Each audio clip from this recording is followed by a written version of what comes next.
घास बिकाइल बा 5 रुपया तक पावल जे मोल करत मुस्काइल बा। सतवंती की सत को नैया दुख का लोर बहाइल बा। कनखिया तकला बीना ना जेकर घास बिकाइल बा। टुप टुप लोर बहल नैना से जियरा भइल उदास रे। कैसे मोर कन्हैया जी है कलियों भइल उपास रे। कैसे मोर कन्हैया जी है कलियों भइल उपास रे। ये पुष्पहार और साथ में कुछ सम्मान पैसा और फिर के मोल करे की हेनी नजर बढ़ावाना। एकावो का कालेबू दोनों का दाम बतावाना। एका से घास ओका से इज्जत दोनों की कीमत लगाई जा रही है। केहुआ के मोल करे की हेनी नजर बढ़ावाना। एकाहो का कालेबू दोनों का दाम बतावाना।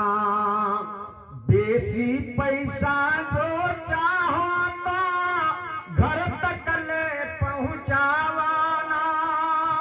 हे दीन बंधु चिनानाथ जी दुख में लाज बचावाना। एक एक जुग छन छन बीतेला पल पल नाओ नौ मास रे।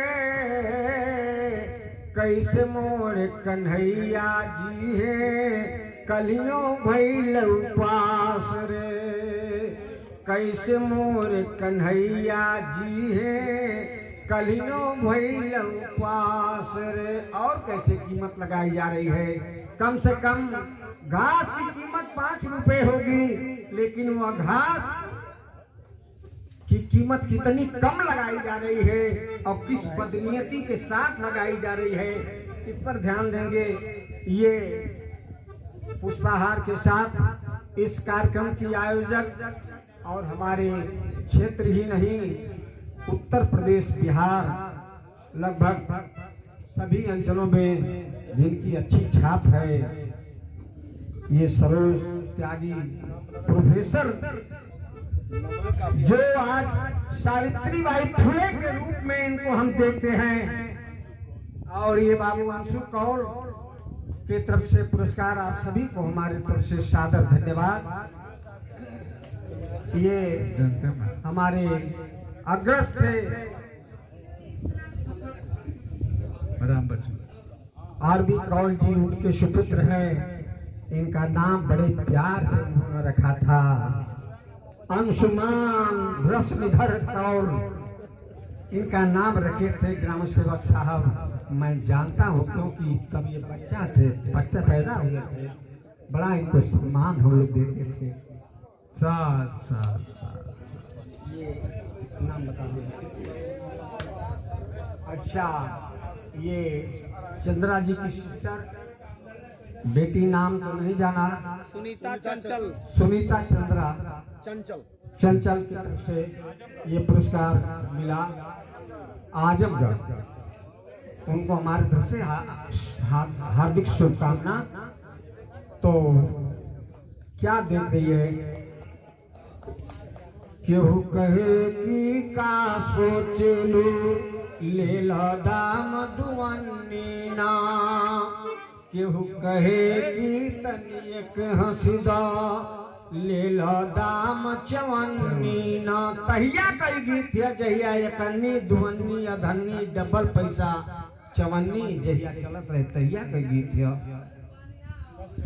केहू कहे कि का सोचेलू ले लो दाम दुअन्नी ना, केहू कहे कि तनिक हंसदा ले लो दाम चवन्नी ना, केहू कहे कि हाथ धरावा ले लो दाम अठन्नी ना, हे द्रौपदी के कुंवर कन्हैया के कर गन्नी ना, और कल युग की यही कुकुरन का कबले हुई है नासरे,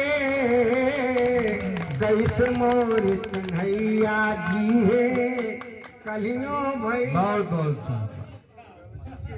ये लखनी मुबारकपुर के सुधीर कुमार कैसेट की तरफ से आपको भी हमारे तरफ से सादर धन्यवाद। माँ सोच रही है कि मैं बच्चों को क्या सुबह नाश्ता देके आई हूँ। आम का कोयली फोड़ के दहले बा लइकन के कि लइका हमार तनी खा लिए तनी पानी पी लिए हैं, इन्हन के दिलासा दे के चल जाए घास बेचब कुछ जरूर आज लइकन के भोजन कराए। 2 दिन से हमार लइका उपास कर।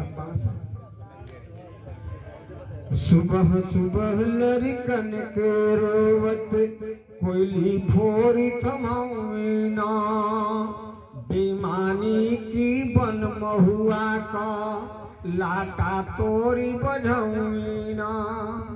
कोयलिया जब ना ठीक लागे कसाब लागल लइकवा लगला सरोवे की माई ना निक लगत था। एगो पड़ोसिन की घर से थोड़ी के महुआ लेके आई माई आ कड़ाही में तपा के उनके खनलस फूल लाटा बनौलस, लाटा बना के लइकन के दे दिहले बा। लइका जब बाड़ा तो खैले बाड़ा मीठ लागल बा, भर भर पेट पानी खूब सराय सराय के पियोले बाकी बेटा पी लो पानी, आज हम तो हम लोग खाए के जरूर ले आई। लइका खूब पानी पी लिया सा, लेकिन वो लटाओ में से तनी एक ना बचा पोले रहे माई कि उसे अपन खराई मिटा सके। उ का सोचत बा का पौले बा कौना चीज से खराई मिटौले बा तनी ध्यान दे।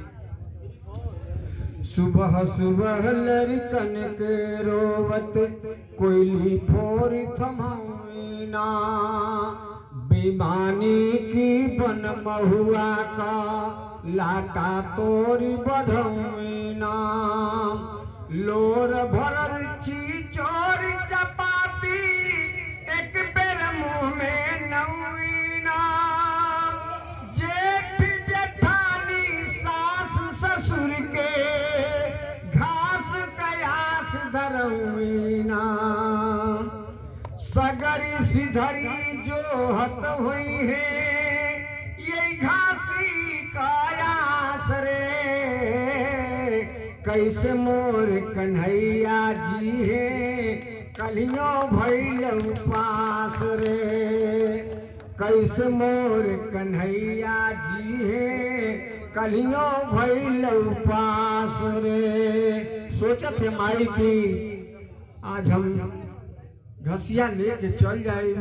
लइका पूछे से माई का लेके हम जवाब दे। माई आइल कही लड़का सब यही है, घास बिकाइल हो काहे ना कहवाई छिचियई है। माई आइल कही लड़का सब यही है, ई पापिन सापिन बनिका मछरिन परयागी नहीं है। त्रास लगे कि घास यास में ससुर सास गरियई है, घास बिकाइल ना आइल कुछ सुन सिधरी छपटई है। ई पापिन सापिन बन के अब कैलस कुल का नास रे, कैसे मोर कन्हैया जी है कलियों भइल उपास, कैसे मोर कन्हैया जी है कलियों भइल उपास रे। यही सोते सोते माँ पुराना जमाने की बात कहानी कर रहे हैं सर जी, बहुत बहुत धन्यवाद है।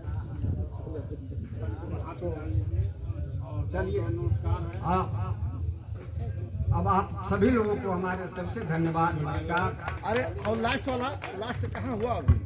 तेरे सो माँ जो है ट्रेन से कट के मर जाती है, नीन नयावे बिरहिनिया के अधीरा तनियराइल बा, कच्चे बच्चे लड़कन की संग रेल की पटरी आइल बा, घर में गरवा पानी के सजनी एक साथ कटाइल बा, भूख भरल लड़कन का दुख दुख का घड़ी ओराइल बा, दूरंगी दुनिया से छूटल बिरहिनिया का फांस रे, कैसे मोर कन्हैया जी है कलियों भइल उपास रे, कैसे मोर कन्हैया जी है